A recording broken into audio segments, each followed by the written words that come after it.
we're now going to get into the meat of our conversation today. Okay. Now, a lot of people are working on moving to Canada, which for me is a valid desire. It's a valid dream to have, you know, to want to relocate for whatever reason you may have. It's a valid dream to have.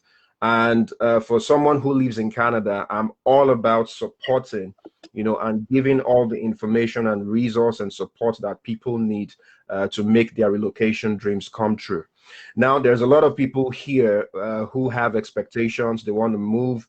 And I know, as someone who moved to Canada about 3 years ago, how important it is for you to really be clear on why you want to make the move. So I'd like to hear from your perspective, how important is it for people to clarify their why for wanting to move to Canada before starting the Canadian immigration process?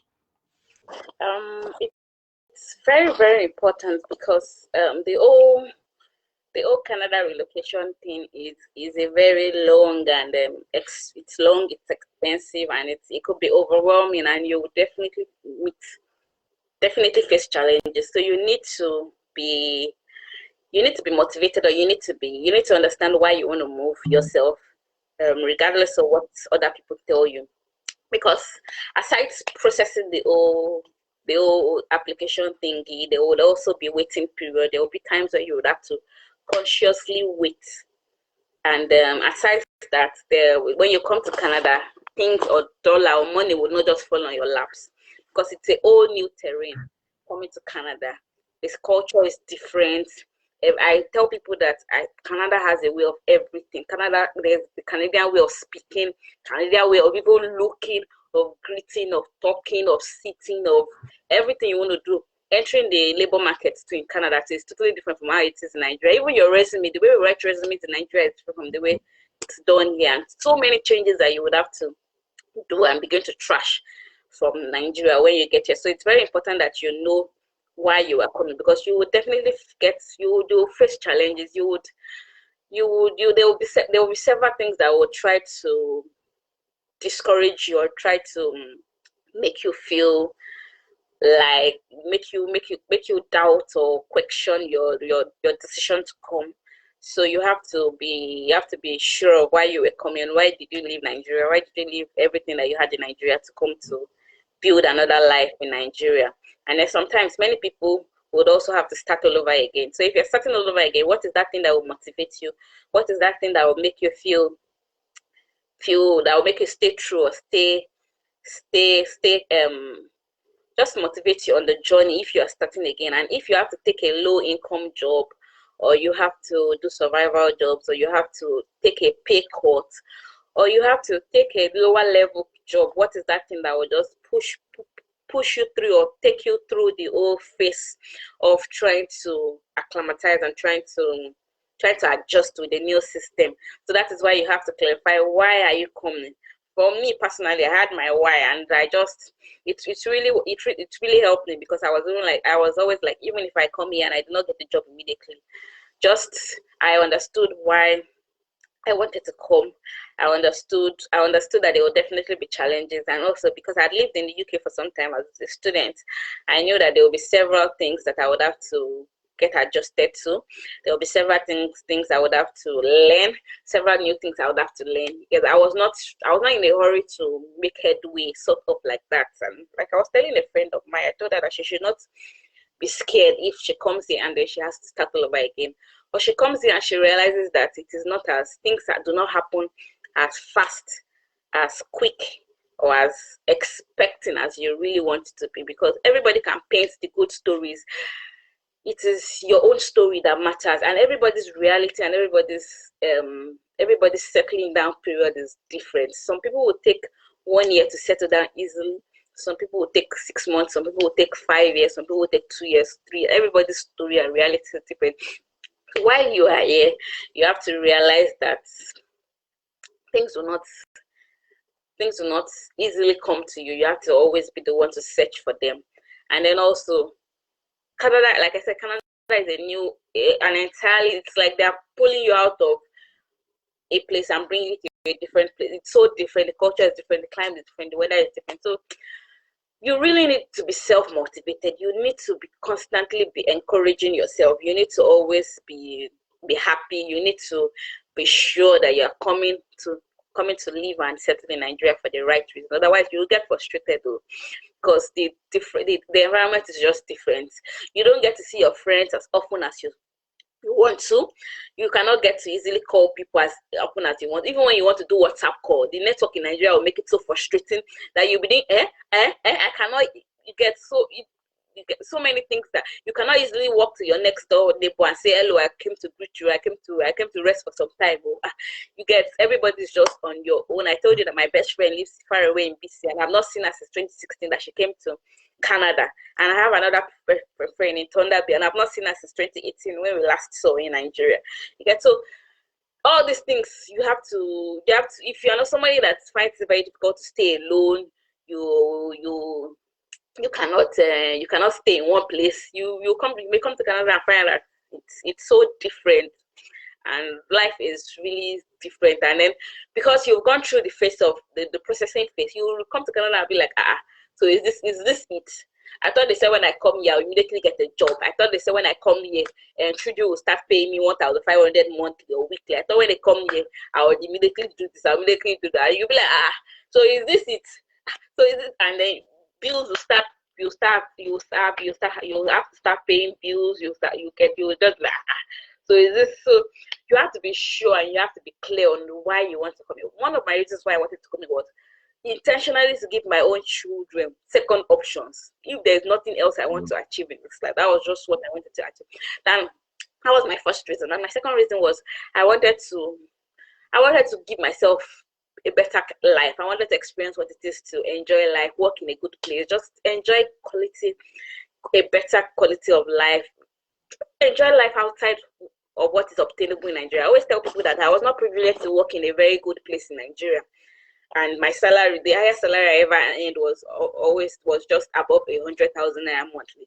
So, but I wanted to, and I know I am a professional, I'm a quantity surveyor, and I have the skills and technical, but then I was in a country where it was just happened like that, and I wanted to just do more. I wanted to achieve more. I wanted to experience life outside Nigeria, and most importantly, I wanted to give my children second option. So you have to clarify that reason. Why are you coming? Are you coming to give your children second options? Are you coming for yourself? Are you coming for something else? And I also tell people that relocating to Canada has more long-term benefits than short-term benefits. In fact, for many people, the short-term benefits are zero. But for many people, the long-term benefits are there. So don't come and expect that everything falls on your laps. You're forgetting that there are thousands of people applying for the same route that you're coming through, who have the same degrees and qualifications like that you are coming to. And then they are also coming to the same labor market that you are coming to. So even though you're a professional and it earned you the permanent residency status, you're not the only professional in Canada. There are several other people that can do the same job that you can do. So getting a job, settling down are some of the things that you have to be sure that you have to understand that these things will not happen immediately. If you're a manager in Nigeria, or a senior manager or an associate director in Nigeria, you may come to Canada and then you may be doing lower position jobs. So these are some of the things that people have to be very realistic about, you understand, and be open to understanding that Canada will give you more long-term benefit than it would give you short-term benefits. And nobody should use my own story to judge their own. People say I've achieved so much in 1 or 2 years that I've been in Canada, but then I'm one of the very few exceptions. There are several people that I know, my own friends too, that I know that what I have achieved in 1 year did not achieve it in 2 or 3 years or 4 years. So don't use my story to judge you. Use my story to encourage yourself, but don't use it to make yourself feel bitter, make yourself feel like God is not for you, understand? So it's very important to clarify that why. That why is what would motivate you. It's what will push you. Every day when you sit down to apply for jobs, you would always remember yourself that you would always tell yourself that, okay, I am here, I'm applying for this job because I left Nigeria to give myself a better life. I left Nigeria to get something out of myself. I left Nigeria for my own children, you understand? So that's why I think that coming to the why is very, very important. Don't follow people to relocate, or don't follow people to apply in Nigeria. In fact, your reason could even be as I don't want to use the word flimsy, but as maybe silly as because I'm tired of Nigeria. Yeah, that's a very good reason, because when you come here, you realize that several things are different from what's obtainable in Nigeria. So if that's the reason why you are leaving, it's a very good reason and a very valid reason. It will also help you to motivate you on the journey, because really it's not very easy. It's not as easy as it's not very easy. There will definitely be challenges along the way, and everybody faces their own challenges in different ways. Some people with jobs, some people it's settling down, some people it is understanding Canada, some people it is what to do. Some people do not even know what to do when they come here. So different people have different reasons for relocating. So you have to know your own reason and stick to it, because that would be what would pull you through as you navigate the terrain, the Canadian terrain. Yeah. Thank you so much, Omoby, for that insightful response. Adeyemo says in the chat that people should never compare themselves with others. Everyone's journey is conspicuously different. Yeah, that's what I tell a lot of people as well, that you can take inspiration from the experiences of others, but you shouldn't let that, you know, set you on a rat race where you you overburden yourself, and you crash even before you begin your life. Right? I always tell people again that your mindset is your strongest asset when you're moving to Canada. You have to be in it for the long game. Omoby said that moving to Canada involves more long-term benefits than short-term benefits. There are a few people like Omoby whose stories are such that when they move to Canada, within a month or within 2 months, everything had fallen in place. They had gotten a job, they had secured a place. You know, things like that don't happen very frequently. It can take longer for you to settle in. So you have to be in it for the long game. So that's the spirit I have, in it for the long game. So we're going to move on to the next question. So what are the most important things to consider when choosing a destination city to settle in Canada? Because that's really important. You know, when you're moving to a new country, you want to make sure that you're making the right choice in terms of the city that you're going to be settling in. It can affect, you know, your relocation outcomes. So what do you consider those important factors to consider when choosing a destination city in Canada? Okay, I would say one of the things you could consider is moving to a country where you have friends and family, where you have somebody to settle you in for the first 1 or 2 weeks. That's very important, because if you just land in a place where you do not have anybody, you are just a stranger, it could be very difficult before you begin to know your way around, before you begin to get to know things. Some people will definitely, Nigerians are very good with offering you unsolicited information, or giving you information, sometimes unsolicited or sometimes solicited. So in the midst of some of these things, you would pick 1 or 2 things from people that will tell you, oh, do this, do that, don't do this, oh, don't go here, don't do this, don't do this. I think one of the mistakes we made here when we came to Canada was that there's this road, this highway that is called Highway 401 or so. And then, you know, when you on the map, you should hide that on the Google map, you should hide that, you should cancel it, you should say that you're not going to take that route. So that was one of the mistakes we made. So we took that route, and then we're slammed with one very big bill like that. You get, so these are some of the petty little information that people tell you that, okay, don't do this, do that, do that. So it's very important that you go to a country where you know people, or you have some friends and family. And if you're coming to Canada and you do not even know anybody, reach out to people, make friends, network. There are professionals on LinkedIn, there are guys on Canada. I don't know. People just get scared of asking or reaching out to people, or just making new friends. And reach out to people, make new friends, and share your journey or your relocation plans with people. If you're going to a country where you do not know anybody. I remember when I was in the UK, and then I did not know anybody in the city that I schooled in. And then I just put it on my Facebook wall that I am new in this city, oh, please, I need help. For anybody in this city, please come and help me, or I am bored, or I am tired, or you get. And several people reached out to me. They took me out. I had fun. I remember one lady came to take me out, because she said she lives in a city that was really close to where I was. So these are some of the things that you can do if you're moving to a place that you do not know people. So that's one thing. Move to a place where you know people, and where people can easily settle you in, where people can afford to accommodate you for a few days or a few weeks, so or depends on people's pockets too as well, and depends on the agreement or the contract you sign with people. It's also important to move to a place that favors immigration, because you don't want to move to a country where you are one leg in, one leg out, and you're always looking over your shoulder like, okay, who is going to catch me, or who is not going to catch me? You get, so move to. That's why I like Canada. Canada is a country of immigrants. Almost everybody in Canada, in fact, 98% of Canadians, or everybody that lives in Canada at some point were immigrants. If not them, their parents or their grandparents or their great grandparents immigrated to Canada.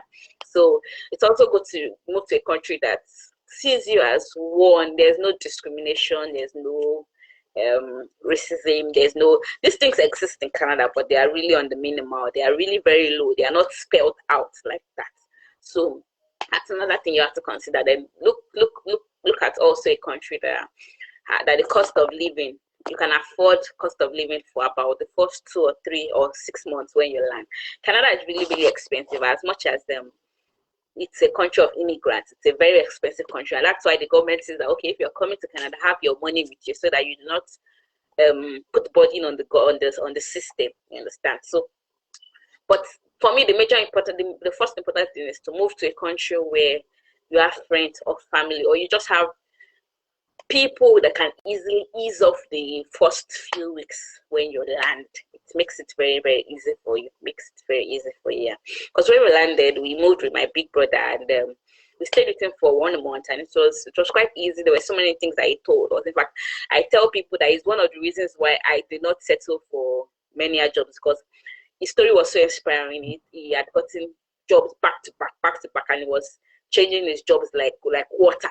And I was really inspired. In fact, mentioning survival jobs to his ears was very irritating to him. He would always push me, pull me, push us, and all of those things. He would tell us, okay, Moby, how many jobs have you applied to? Have you applied? If you've not applied for 20 jobs per day, you've not done anything yet. So, like, apply for jobs is like a full-time job. So he was always pushing, pulling, and you get, so it's also important that you get to a place where people encourage you, people inspire you, people spur you to do big things. People are more positive towards your plans and not negative. So these are some of the factors that I'll put into consideration here. Thank you so much, Omoby.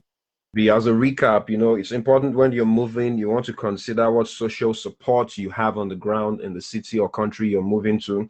You want to go to a country where discrimination is low and you're safe. Obviously, you don't want to be a victim of racist attacks or things like that.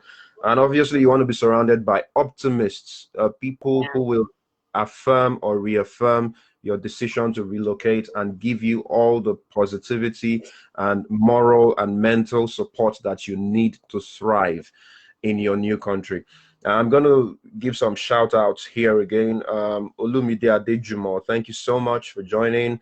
Cassandra, thank you so much for your fantastic comments. Cassandra says, I feel people should even be sure of what country is better for them in terms of relocation. Yeah.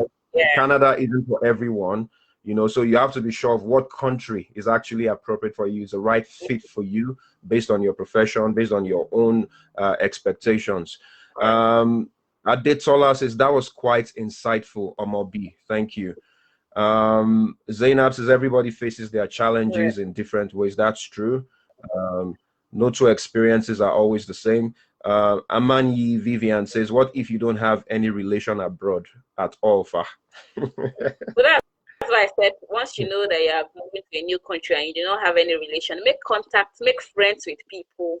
People have reached out to me and said, Omoby, I'm coming to Canada and I do not know anybody. I do not have a friend. Please, can I be your friend? And I'm like, that's fine. Just drop your number. And then I've called 2 or 3 people. I've gone to visit a friend of mine. She's probably watching. She's my Facebook friend. And I never knew her before proud to Canada. It was in Canada that I got to know her. And one of these days, I just messaged her that she at home, that I would like to just drive to her site to come and visit her. So make friends, make contact with people that once you know that, okay, I'm moving to the UK or I'm moving to so and so city, you have to make that effort to reach out to people, and don't only be out for what you can gain from people, because people will generally get pissed when you only want to make friends with them just because of what you can get from them. If you're moving to a new place, for instance, if I'm moving to Brazil or I'm moving to Germany, and I know that, okay, this person lives in Germany, and I'm like, okay, please, I'm moving to Germany so in February or in March, for instance, please, can I be your friend? Another thing that can spoil a relationship or a friendship could be that, oh, please,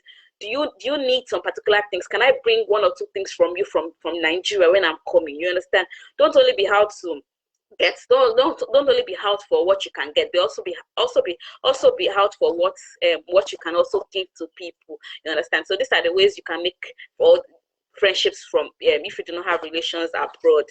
Just reach out to people. People are on LinkedIn, people are on different networks, people are on Facebook, people are on Instagram, people are on, reach out to people, be polite, and if you don't have relations anywhere you are moving to, just reach out to people. Like I said, people have reached out to me and I've gone to visit them, I've called them on the phone. They are now my friends. Anytime they're in my area, they can reach out to me, they can call me. So it's that easy. You do not necessarily have to have relations or have to have close friends. Even people you know, you can always make new contact, new relationships, new friendships from wherever country you are going to. Yeah, so that's thank you, Omoby. Mo Bala, my brother, Yayane, kind of lafia. Eunice, thank you. Eunice says you're inspiring, Omoby. Zainab says, Omoby, thanks so much. People are enjoying your answers to some of the questions I'm asking.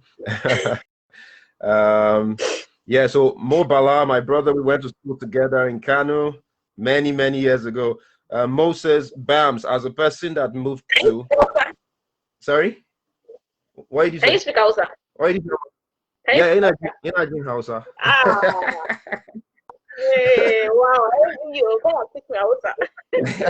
So Mo is saying, Bams, as a person that moved to, I've noticed that the best way to relocate is by seeking opportunities for further studies. Well, this is not always the case.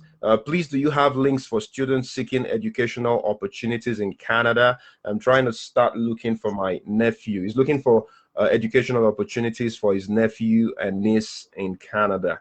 Is there anything you have to say to that, Omoby? Educational opportunities in Canada?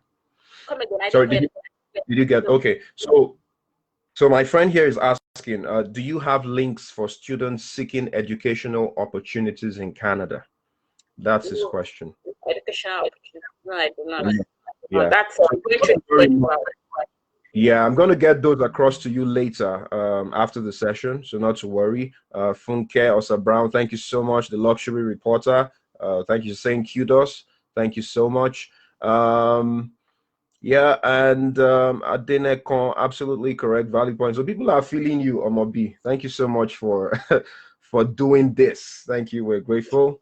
So we're going to move on to the next question. So what, in your opinion, or from your observations, are some of the factors responsible for people regretting their decision to move to Canada? Now, it's not always rosy. It's not, I mean, you, I, many other people can share fantastic stories, you know, of how we've settled in, we're doing well, we're happy with our lives in Canada and all of that. But this is not the case for everybody, and that's the reality.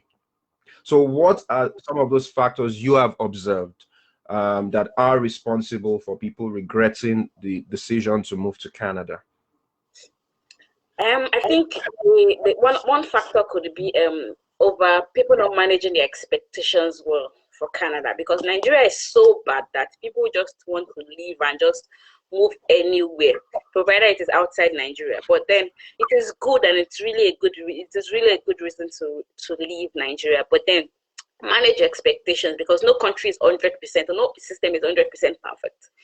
You understand? As much as Canada is one of the top 20 best countries to live in the world, no country is perfect or has as perfection as its watchword. So people have to learn to manage their expectations. Don't there was a time I put up a post and I was asking people to share their realities of people are brought to share their realities of living in Canada, and people were sharing the realities, and people in Nigeria were like, no, sure you don't want us to go to the Canada again, no, sure you don't want us to live here and live abroad. And I was like, see this one, you don't understand that as much as Canada is good and looks rosy and all of that, you also have to understand that it is not 100% rosy. No system or no country is perfect like that. So people, you have to just learn to manage your expectations. Nothing would easily fall on your laps in Canada. You have to search for it. You have to discover it. You have to dig for it. No, nothing. If you come to Canada and expect that everything falls on your laps, no, nothing falls on your laps. The job that you want, the job that you aspire to do, you have to search for it. The position you want, you have to search for it. Even while you are working, when you are due for promotion, you have to ask for it. You have to ask for salary raise. You have to ask for things. If you keep quiet, things will just pass you by. So people have to learn to manage their expectations when they come to Canada.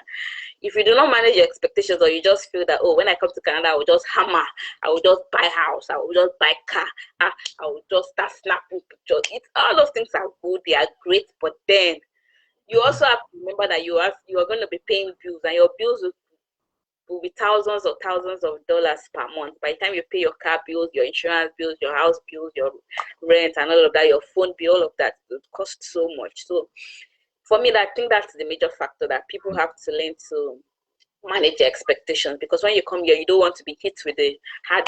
You don't want to be given the root shock that so is this the Canada that everybody's always shouting about. So just calm down and manage your expectations. Understand that no system in the world, provided we are still on earth, no system in the world is perfect. There will be mistakes, there will be errors, there will be several things you have to get to understand. There will be several things you have to get to learn, which will take time. There will be some mistakes you will make. There will be some things that would not easily come to you. You have to go grab them. You have to discover them. You have to dig. You have to search. So yeah. So and then people also have to learn to be open to when people share the realities and in living in different countries. I would prefer that people sit down and learn. People sit down and listen and learn. Don't immediately invalidate people's opinions. You understand? Don't be too quick to say, oh no, they don't want us to come, or they don't want us to relocate. If you relocate, it has nothing to do with me. You don't reduce my earnings. You don't reduce my status, or you really have not. It has nothing to do with me. So when I share those things, I'm not sharing it because I want to get something from you. You understand? It's because I want you to know that okay, there are realities and there are difficulties to their very uncomfortable situations to get in Canada that you just also have to understand. And another thing is the weather, the culture really is different. So these are some of the things that you have to begin to understand. And we could also begin to ask people that, okay, I'm relocating to so country. What are the things you think I should know so that I will not be rudely awakened when I get to this particular place? And I remember those are some of the things that I asked some of my friends that were living here. And one of the things that one of my best friends said is, Omoby, when you come here, do not think that you can come and be braiding here. And I was like, really? So you mean that braiding here and twisting here and doing here doesn't work? Because she when she came, she went to learn how to braid here. So when she came here, she was really shocked that all those things do not really work in Canada. And she was like, no, Omoby, you need a job. You need a full-time job. You need a job that can sustain you, even if it is a survival job. You just need something that can sustain you. So, because doing here, it won't sustain you. You will not be able to afford your bills. If you say you want to come here and come and be braiding people's hair, you want to come here and come. Those skills will not work in Canada. You can work in the UK, but not in Canada. Because the next Nigerian or the next person that needs to braid there is probably living in miles away from you. So that was one of the things she said. Don't come here and think that you want to come and be braiding here. And I was like, really? She was like, why this thing worked in Canada now? In the UK, she was like, no, that it's totally different from Nigeria. So these are some of the things that can help people. Just ask people that, okay, I'm moving to this so and so country. What are the things that I need to know? What are the realities that would help me to settle down? Otherwise, you'll come here and just regret your decision, because you might also come here and realize that you didn't get a job immediately. You spent 1 or 2 or 6 or 7 months looking for a job, and you're like, why then I'll leave Nigeria? So you have to understand this reality there. So I think that is why when people do not manage their expectations properly, they come here and they are really shocked. And it's not really because they did not hear some of these things. Some of the people heard these things, but they chose to ignore it. They chose to think that we were telling them lies, or we did not want them to relocate to Canada. But it is not true. It is not true. So manage expectations, even in their broad life. I know that Nigeria is such that people just want to leave Nigeria by all means, which is really good and which is valid. Even if it is to move to Togo, to move to Ghana, people just want to. But then also understand that as bad as Nigeria is, the country that you're relocating to is not 100% perfect. It is better than Nigeria. You know, Nigeria has normalized so many abnormal things. So the country they are coming to is just operating on the normal level. We are not operating on the supernatural level. We are just operating on the normal. Nigeria is operating on the below level standard. You understand? Yeah. So when you come to Canada and you think that you are going to fly, you are going to get to heaven. You are not going to get to heaven when you come to Canada. You are just going to operate on the normal level. Yeah. My cousin was saying, the system in developed countries works like this. That it's like they give you 10 naira to build 10 houses, and then developed countries will build 6 houses, and they take the remaining, they swallow the money for the remaining 4 houses. But in Nigeria, they swallow the money for the whole 10 houses. Yeah. And you get people that have houses, they take away from them. So 6/10 is just a fair mark. It's not even perfect. It's not even outstanding. So you're coming to Canada, you're going to come and operate on the normal level. But Nigeria has made it look like the abnormal is normal. So you understand, we are operating abnormally in Nigeria. So when you come to Canada, you're like, oh, you're expecting that you're going to you're going to live in heaven and all of that. No, you're going to just operate on the 5/10 or 6/10 kind of lifestyle, which is just appropriate for a human being to thrive and to get the basic things of life. Yeah. So generally, the most important thing I'll say is just manage your expectations, manage it and manage it well, because you're not coming here and you're not going to operate on that supernatural level. You're just going to operate on the normal level, which operates in many developed countries. And you'll find that people that have lived in developed countries for many years, they see these things as normal. So, but because of the way things operate in Nigeria, it makes it look like many things in Nigeria are abnormal. So that's what I would just say, that manage your expectations properly. Otherwise, you're coming and begin to regret your actions. Bad things still happen here. There's still crime. There's still people still steal. There's still corruption. Bad things still happen here. Just like it operates with every other system, but it's just that it is minimal here, and it is on a minimal. Yeah, it's on a minimal scale, unlike it is in Nigeria. Yeah, and there are penalties. There are penalties for wrongdoing. Yeah. Correct. So, yes, correct. Guys, I hope you're enjoying this so far. We're gradually edging towards the end of the conversation. Very important point that Omoby raised: managing your expectations is key. You're not going to come to Canada and become a millionaire the next day. You know, you're going to work. So some people may never even become millionaires, you know, in Canada.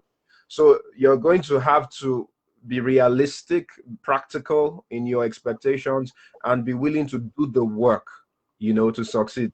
I like a comment a friend always makes. It says, a lizard in Nigeria is not going to become an alligator in Canada simply because you changed locations. It's not going to happen. If you have the work ethic of a lizard in Nigeria and you want to eat like an alligator, if you get here, you're going to get the rewards of a lizard and not the reward of an alligator, because this is a system that rewards effort, that rewards initiative, you know, that rewards innovation. In Nigeria, you can get away with a lot of things, but here, it's not going to work. You know, it's a system that rewards your initiative and your effort. Guys, manage if you're looking to move to Canada soon, very important point, so that when you land, you don't get a rude awakening and you become disillusioned and you start you take to Facebook and start lamenting about life in Canada. So you had a heads up from Omoby. Manage your expectations. Yeah, so I'm just going to take some more comments here before we move to the next session. Emmanuel Edwards says, when normal becomes utopian and abnormal becomes a dream, tales of my country. Cassandra says, living in Nigeria can never be better than Canada at the end of the day. Well, that's your opinion, Cassandra. Zainab is affirming what you said. She says managing your expectations. Thank you guys for all your fantastic comments. We don't want to keep Omoby too long because we took her away from her baby this beautiful Saturday morning. So, Omoby, I'm just going to go straight away to the next question. Now, this is a very important one.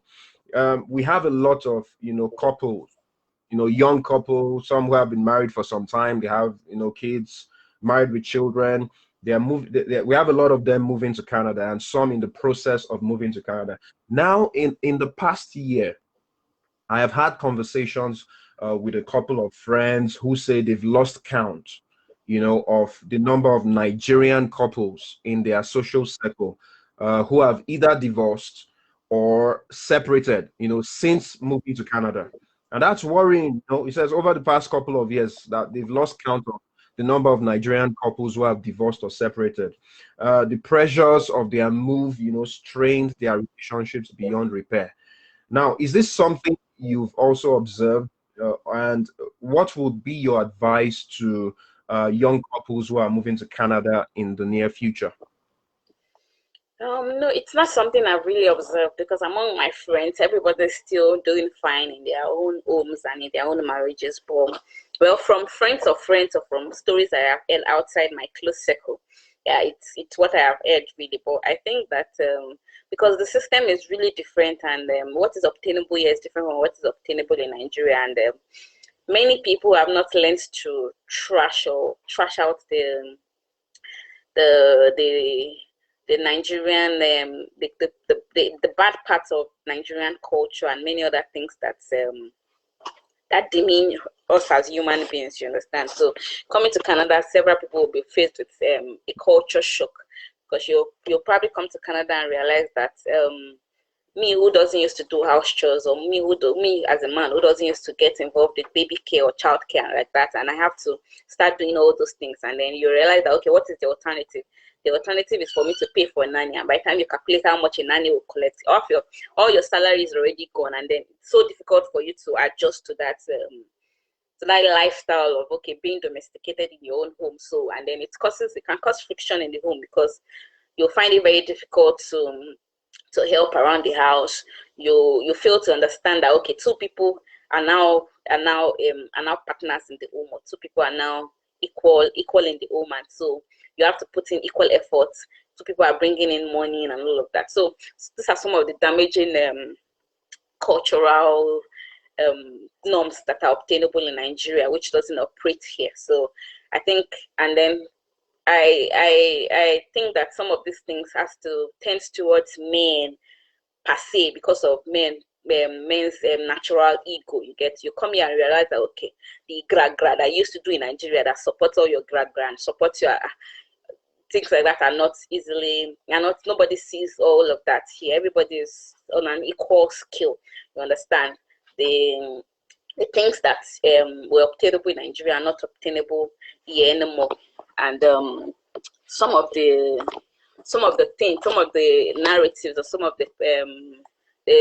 some things that used to operate in Nigeria cannot work here in Canada. Yeah, so I think that when it comes to family, everybody, you have to understand how you want your own home to work. If you're coming to Canada and you say, okay, I don't want my wife to work, well, that's fine. If you'll be able to foot all the bills at home, and if she would be able to take care of the home and take care of the child and all of that, but you just realize that when you come to Canada, so many things are changing, and then you have to also, I think it's very difficult for people to unlearn many of these things that we've learned over the years, especially as adults. So learning is quite easy, but unlearning some of these things that we picked up in Nigeria or picked up from our Nigerian culture could be very difficult, and that's some of the things that could cause friction in homes where the woman is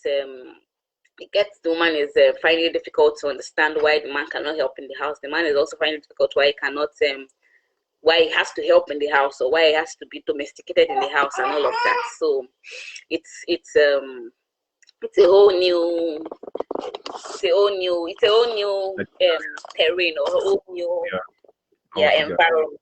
Yeah, so that's what I would say. Yeah, could be the reasons for divorce or for breaking marriages like that. Yeah, because there are so many there are just so many things you have. Like somebody was, I think it was before I came to Canada, that somebody was telling me that okay, in Canada the woman is the most important part of in the country, then followed by our pets, our children, and our pets, and the husband comes last, and which is true because for my son, I'm his primary caregiver. Everything that I receive for him goes to me as his mom. It's only if I am not available, or if I am dead, or if something bad happens to me, then every of the rights is transferred to his dad. And there are certain decisions that his father cannot make without me being present. You understand? So those are some of the things that men easily find it difficult to. Sorry, guys. Omoby, I'm sure she has to attend to her baby. Yeah. So those are some of the things that men find it very difficult to. Yeah, look. Conversation. How are you?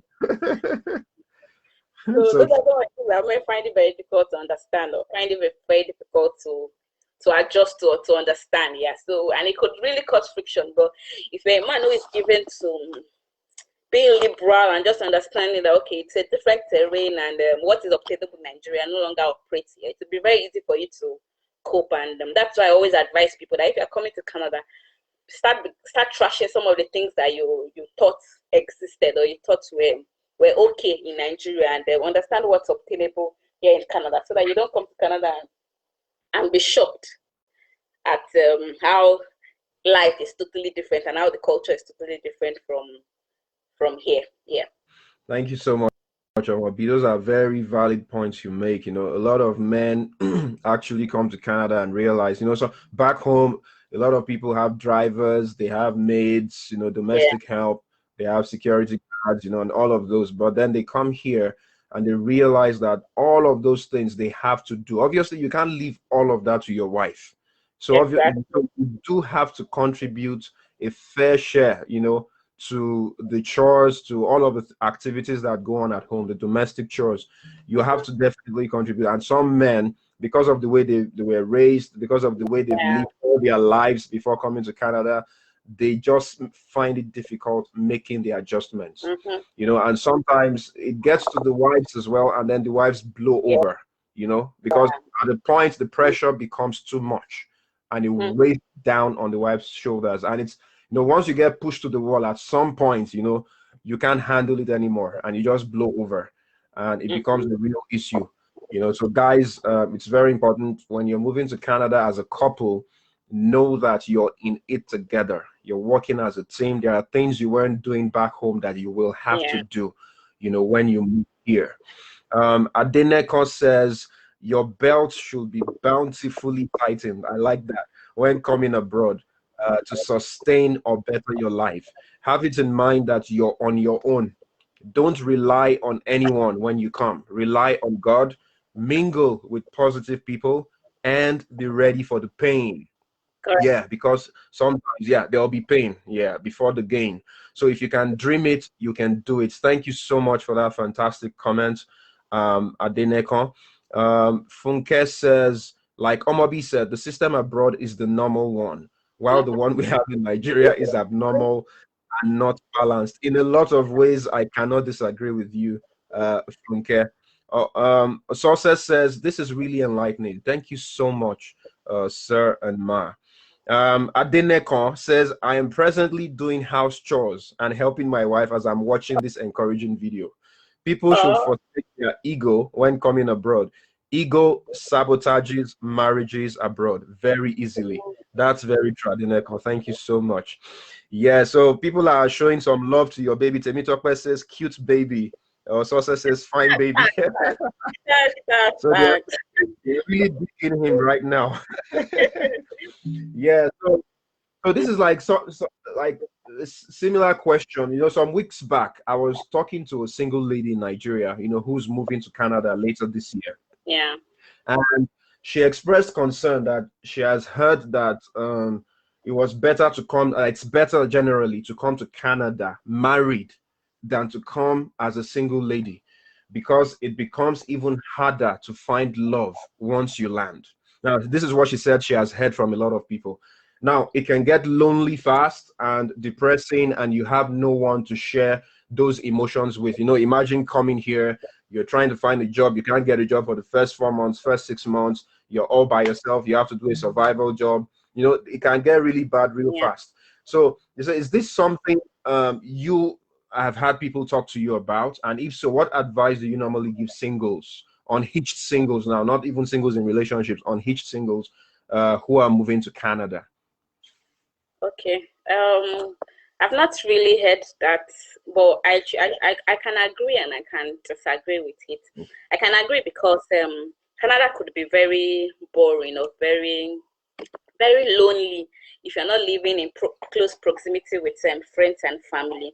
And because of that, you could be alone. You could be just be there by yourself without mingling and all of that.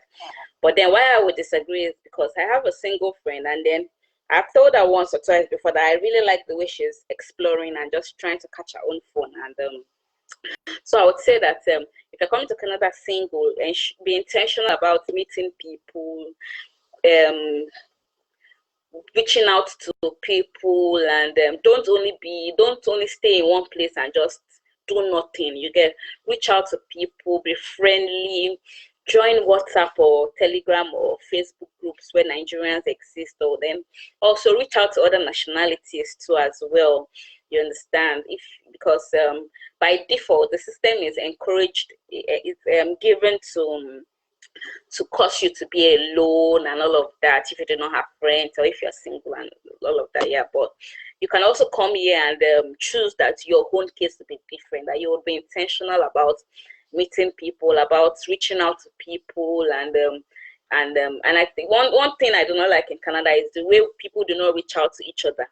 You understand? It's mostly WhatsApp, or people hardly call each other. But I made a different I made a difference. I said I was not, when I come to Canada, I was going to try and reach out and just call people. And even you, Bamidele, you would have experienced sometimes when I've just called you out of the blues just to check up on you. Yeah. So that's how I decided to just operate, like just reach out to people, call people, even when people do not call you, call people, and just show people that you care generally. So if you're coming to Canada and you're single, don't necessarily believe the lie that when you come here you will not meet whoever you want to meet. It depends on how deliberate or how intentional you want to get with meeting people and with meeting people. Yeah, if you have to go out and search for people, if you're an introvert, consciously and intentionally meet friends, reach out to people through one friend, ask them to introduce you to some other people,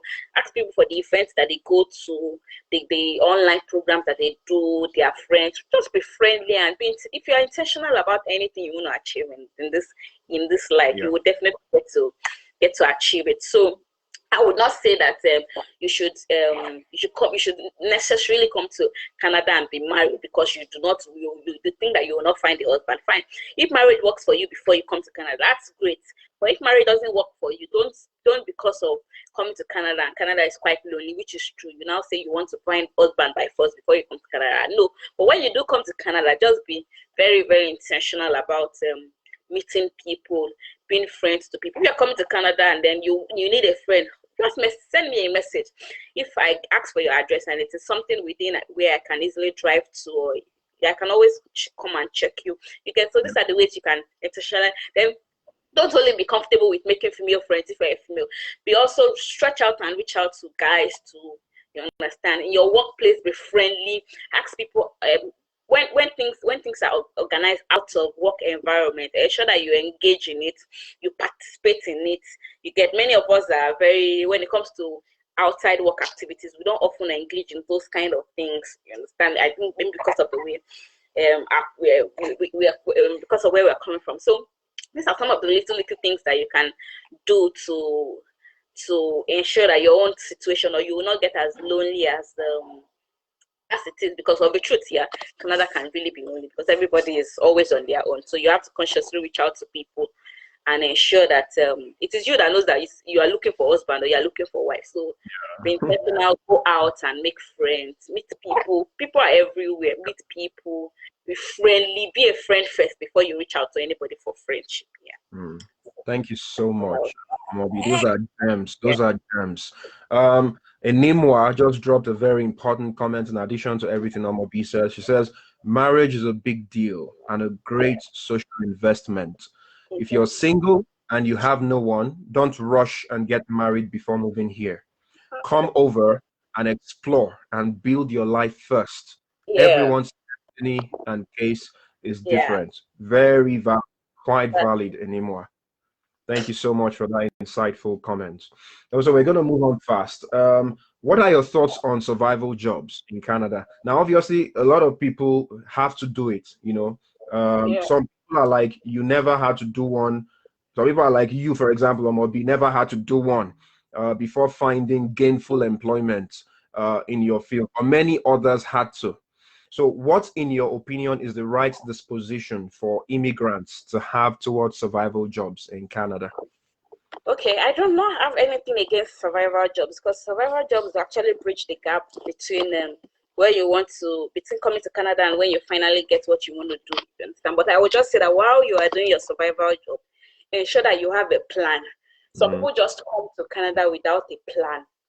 They don't have any career plan. So when they get here, survival job is the first thing that they can easily pick up because bills have started running. So pick up survival jobs with a plan. Otherwise, you would keep doing the survival jobs year in, year out, year in, year out, and it will be difficult for you to break out of the terrain. So even if you have to do survival jobs, do it with a plan that, okay, I'm coming to Canada, I'm going to start all over again. And before I can start all over again, I need to go back to school.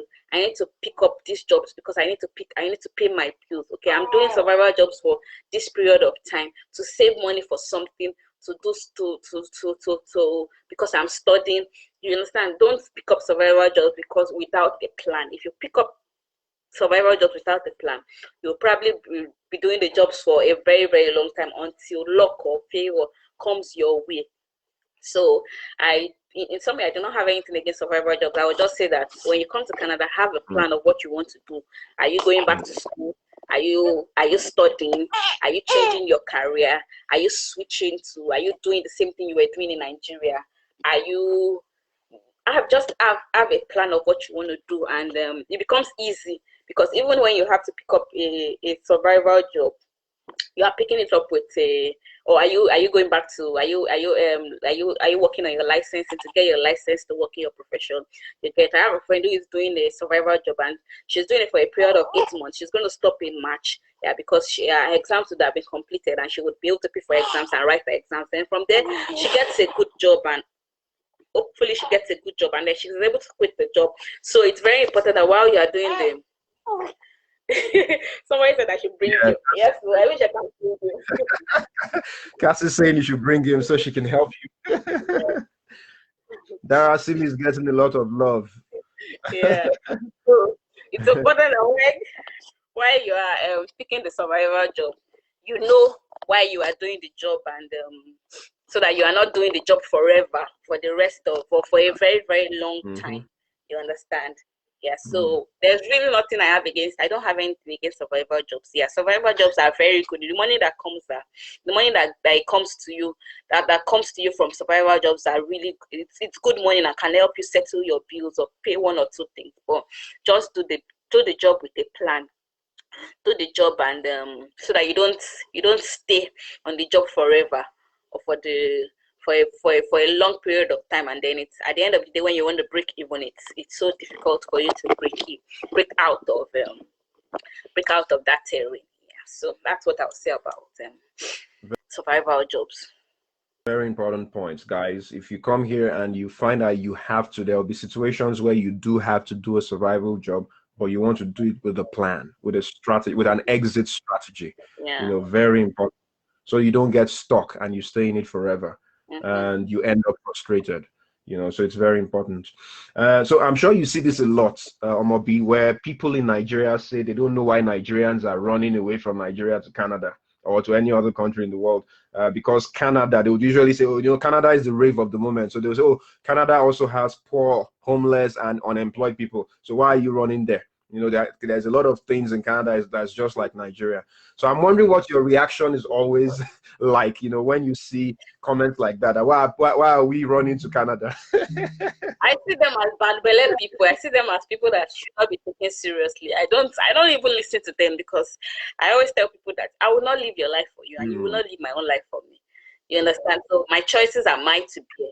My choices and my decisions are mine to bear. So you're asking me why am I coming to Canada? Well, I see Canada as a country that is giving you so much for little. They're just telling you, okay, you have fine. They're taking something away from you. Definitely, there's so many things of which I don't really think they're even taking anything away from you, because the money that they're saying, that the government is saying that okay, you should have before you come here, it's your money. Nobody's going to take it away from you. Your qualifications are yours. Your degrees are yours. Nobody's taking it away from you, and they're taking all these things and they're exchanging it for you and giving you permanent residency. Which other country in the world gives you permanent residency as easy as Canada does? Maybe New Zealand and Australia, but if it is the rave of the moment, I'll rather catch the rave of the moment, so that much later in future I will not bite my lips and say why did I not try. I'm somebody that would rather try and fail at something and not to try at all. So anybody that says there are poor people in Canada, yeah, there are poor people everywhere. Like I said, Canada operates at the normal level. There's no country actually operates at the supernatural level, but because of what is obtainable in Nigeria, we're all operating on the abnormal, below normal level in Nigeria. So anybody that is telling me that they are poor, of course there are poor people everywhere. They are rich. Even in Nigeria, people are actually living in Nigeria. People are doing well in Nigeria.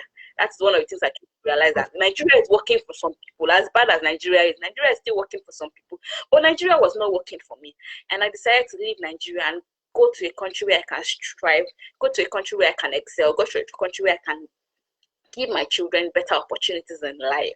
Yeah, so that for me doesn't hold water for me. It doesn't, because at the end of the day, my choices are mine to make. If I come to Canada and realize that okay, I don't want to stay in Canada anymore, Nigeria is actually better than Canada, fine, I will go back. But then I've realized that Canada works for me, so I'd rather stay put and contribute my own quota to the economy. So for me, all those people are just I wrote a post on Facebook about 8 categories of people that would badmouth relocation, and I think that set of people are in a particular category. They tell you that there are bad people everywhere. They just try to look for punch holes in every good thing that you see, or anything you want to do, anything you want to achieve. They just try to punch holes and look for bad things where they are not. So for me, I don't even listen to them. I'm too positive myself to listen to negative people.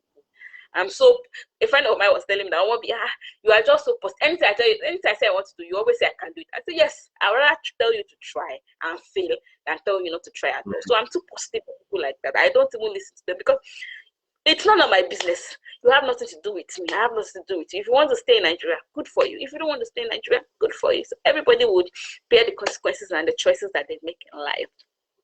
So for me, those people are not important. They're not important in the grand scheme of things in my own life, because I know the reason why I left Nigeria, and this reason is what keeps me going when I face challenges even in this country. So I'm not somebody that easily gets discouraged by what people say. I will still do whatever I want to do. Understand? Because I know that my choices are mine and the consequences are mine to bear alone, not you. So if it works for me, I'll be the one to enjoy it. If it doesn't work for me, I'll be the one to still bear the bad consequences. So for me, I hardly listen to them. If I would listen to them, I would probably not have relocated, because there were several people that discouraged me. If I had somebody that I think the person is a British citizen, she was like, why am I moving to Canada? She's a very close family, family. Why am I moving to Canada? Blah, blah, blah, and all of that. And I was like, no, I have to leave because look at you. You're in your 60s already. In the next 30 years, you would be no more. Well, in the next 30 years, I will be in my 60s or so. So I have to look for something that would make my life better. She was like, oh, really? I was like, yeah, you've lived your life. Well, I have to also live my own life too as well. So we have to always understand that the choices that you make are yours to bear. Whether they are good or they are bad, you will be the one to bear it yourself. And then also remember too that while you're making the choices, the people coming behind you are going to reap the consequences of the choices that you make. Yeah. So, oh yeah, thank you, Omoby. Those are some powerful points you raised, guys. If you have a dream to relocate, your dream is valid. Your dream is valid. You know, don't let anybody talk you out of it. Don't let any naysayers discourage you. Funke is begging you, Omoby. She's saying, don't return to Nigeria now, please. Things are going from bad to worse. Nigeria is in a worse state now than you left it. Emmanuel is saying, Omoby, that you've touched some particularly salient points. Any country can work for anyone. It all depends on what you call growth and how well the system works for you. Cassie is saying, Dele, most people who talk that probably have it easy for them, you know, and there are different cohorts or business owners whose main market is Nigeria. I mean, if rich kids are relocating, how much more average kids or struggling kids? That's very true, Cassie. So Omoby, we're just going to move on. We have just 2 questions to cover, and then we're done. We're going to let you go so you can go, you know, be with your lovely baby. So on a lighter note, what do you miss about Nigeria? And if you could, you know, what qualities would you trade between Nigeria and Canada? I'm sure there are some things you probably admire in Nigeria that you don't find here that you wish you could trade. So, you know, what do you miss about Nigeria, and what would you trade if you could? I miss the food. Really? I miss Oha, I miss how fun, I miss all those food that one can easily get in Nigeria. I miss the food, like no, I miss Niger food. I know. Even the way do here, like take care. It's not compared to our own kind of way do, and I like. I miss our F4. I really miss the food. The food in Nigeria is great. I miss the food, and I don't joke my Nigerian food here. The little I can get, I don't joke with it. So I really miss the food. I miss the togetherness that we had in Nigeria, the communal relationship that we had in Nigeria. Everybody up in your business. Everybody you get, but here everybody's just on your own. I miss the way I can easily pick up my car key and say, okay, I'm going to my friend in Yaba. I want to go and say hello to her. I'm going to a friend in Aja. I want to go and greet her.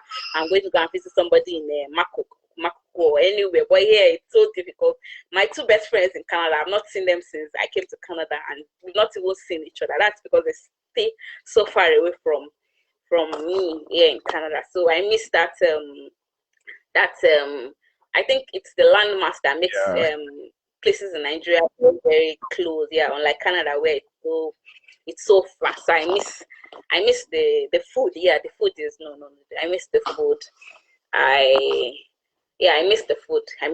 What would I like to treat? I will nothing exactly. Maybe just I wish there would be more Nigerian foods in Canada.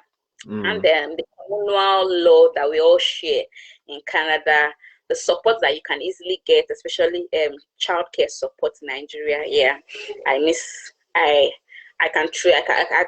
cannot get that here. I miss that too. And let's see, is there any other thing I miss? Okay, I miss the fact that I cannot dress well. Like I cannot wear my heels, I cannot wear those my fine dresses, I cannot wear my short dresses, I cannot even wear, like in Canada people just dress agbero-ish, they just wear anything. I think it's because of the weather. So okay, one thing I would like to trade is the weather. Yeah, I think I would like to trade the weather in Nigeria for here. I miss Nigerian weather. I don't like the bad hair, the polluted air, but just the normal weather. Just have a weather that is just normal. I miss that. So I miss that. I cannot wear so many fine clothes. Even when during summer is just for 2 to 3 months. During summer when we're still going to work, I would have to cover up, wear jackets, and then all my fine clothes are eating.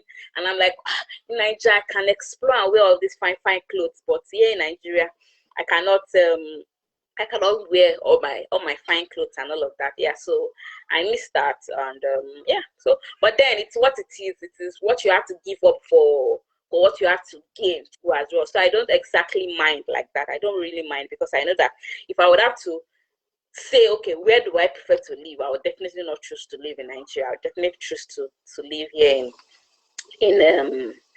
choose to live in Nigeria. So yeah, I think it's the weather I would like to trade for. One thing I miss is the food. No, I miss the food. Oh God, afang, oha, egusi, for fine soups. Yeah. I miss them, and I'm one person that is given to eating every kind of soup. I don't discriminate. My tongue doesn't discriminate with soups when it comes to food. So I miss Nigeria food. I miss it. Even when you get it here, even the plantain that you get here is not. I don't know if you also. Absolutely. the fruits, the plantain, all of those things. They're just not the Yeah, same. it's not the same. Yeah. It's In 2 so or 3 different. days, they're going bad. Yeah, exactly. And then it tastes one way. It's not sweet, and it doesn't have that very sweet and soft Nigeria, flavor like we have in Nigeria Nigeria. with all those things. Yeah. Yeah, so I really, really miss the food, especially the food, everything about the food, everything about Nigerian food. I miss it so much. Yeah, Yeah. yeah. Somebody said she Yeah. misses party. Yeah. Yeah, I that's think I miss the weekend gatherings and yeah, parties. I miss going to buy by the roadside yeah, without the hustle of making it myself, and I miss my yeah, church. Obviously, yeah, I also exactly. I won't say I miss food as much as you do, because this is where props must go to my darling wife. Because Okay, yeah, that's cool. yeah, she's very good. She's a very good. She knows how to cook, and she loves to cook. So virtually every Nigerian dish, or all of these things you're mentioning, I still eat them almost every week. Wow, Yeah. wow. Yeah. So I don't really miss the food as much as I miss the people. Some of whom are watching me live now. I miss a lot of my friends. I was a very social person. I miss my church, for sure. So, and I miss my friends, my social circle. I worked in the media. I was always attending parties, events, and everything. So I miss that as well. You don't get to have much of that here. So I miss those as well. So we're gradually coming to the end. So guys, I just dropped something in the chat that if you need a paid consultation with Omoby on your Canadian immigration plans, kindly send her an email at omobyedex, is it edex or adex, Yeah. at yahoo.com. So the email is on the chat. You can look at that, copy it. It's a paid consultation. It's not free. So if you want a paid consultation, but you can bank on the quality of advisory you're going to be receiving from Omoby. So if you do want to get paid consultation, please do. It's not very expensive, especially for people in Nigeria. So please do that at your earliest convenience. Send her an email, let her know. So Omoby, we've come to the end of the session. I'm just going to ask you, do you see yourself retiring to Nigeria in the future? And what could possibly take you back to Nigeria? Never say never. I don't know. Honestly, I don't know. Maybe if my husband becomes the governor of any state. Or if I become the governor of any state, I will go back. Never say never. I don't know. I honestly, I really do not know. But if I would like to go back to Nigeria, I would like to work as an expatriate. I would like, I would not like to work and be earning those peanuts I was earning in Nigeria. No way. That's possible. Yeah, anything could happen. Yeah. The most important thing is that you already have your legal status here, so you can always come back go and come back at will or at any time you want to go. So it's possible, and then it's anything could happen really. So I would not say yes and I would not say no. So it's Nigeria is home. I love Nigeria. It's Absolutely. just that I have a love-hate relationship with Nigeria. Like I love Nigeria, and at the same time so going back to Nigeria is possible. It's possible, and it's not a no. I won't say no. It's possible that it can happen. So but for now, I'm in Canada. And it would definitely have to be something bigger than that takes you back. And that would be significant. Exactly. Yeah. So thank you so much, Omoby, for the time you gave us. You can't imagine how much I appreciate all of this. I'm sure everybody you can see they're showing you so much love. They're saying thank you, Omoby. I mean, it's been such an insightful session. It's been packed. And I'm hoping that people who missed the session, will watch the replay and be able to enjoy what people who watch live have enjoyed.